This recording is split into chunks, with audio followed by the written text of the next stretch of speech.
या लिखा है, शोभावती जी आपके कमर में 3 नस दबी है, खड़े रहने में चलने में दिक्कत होती है, कमर से पैरों तक दर्द है।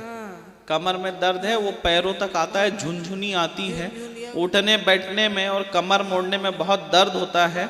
आपको ये तकलीफ पहले से थी, आपने ध्यान नहीं दिया। जब आप 30 वर्ष के थे ना, तब आपको ज़्यादा खड़े रहने पे कमर में दर्द आता था, और कभी कभी आता था और ठीक हो जाता था।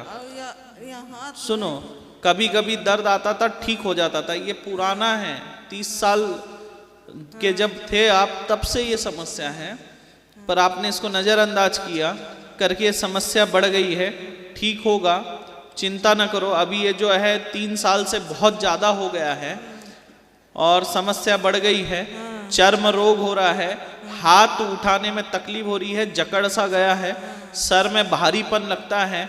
घर में 3 अकाल मृत्यु तंत्र बाधा के वजह से हुई है और ये समस्याएं बढ़ रही है। आपका स्वास्थ्य खराब हो रहा है, शरीर में दर्द होता है, रात को लगता है जैसे कोई सुई चुभा रहा है आपको, और हाँ, रात को ऐसा लगता है जैसे आपको कोई सुई चुभा रहा है।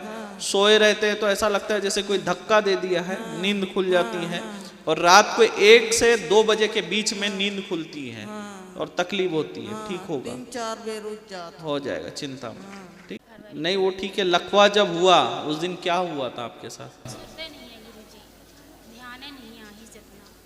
यहाँ लिखा हुआ है, राम प्रसाद जी के ऊपर तंत्र बाधा है और तंत्र बाधा के चलते ब्रेन हेमरेज हुआ था।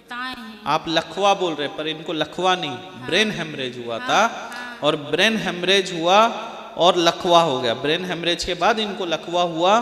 चिंता ना करें, लाभ होगा, कृपा होगा। जब इनको ब्रेन हेमरेज हुआ था, एकदम से दिमाग शून्य सा हो गया था, बिजली जैसा आंखों के सामने एकदम चमका, जैसे बिजली तड़कती है वैसा, वही सुनिए, वैसे ही एकदम बिजली सा चमका, और फिर जो है अंधेरा छा गया और बेहोश हो गया। सही है, ब्रेन हेमरेज हुआ था इनको। लकवा और ब्रेन हेमरेज दोनों अलग चीज है। ब्रेन हेमरेज होने के बाद लकवा होता है, और एक होता है डायरेक्ट लकवा होता है। लकवा तब होता है जब ब्रेन की नसों में खून जाम हो जाए, तो उस वजह से लकवा होता है। और ये ब्रेन हेमरेज मतलब नस फट गई इनकी, ब्रेन की डायरेक्ट नस फटी और ब्रेन के अंदर में ब्लड का क्लॉट जमा और ये गिर गए बेहोश होके, और उसके बाद लकवा। ठीक है, चिंता ना करो, लाभ मिल जाएगा, आशीर्वाद है, ठीक हो जाएंगे।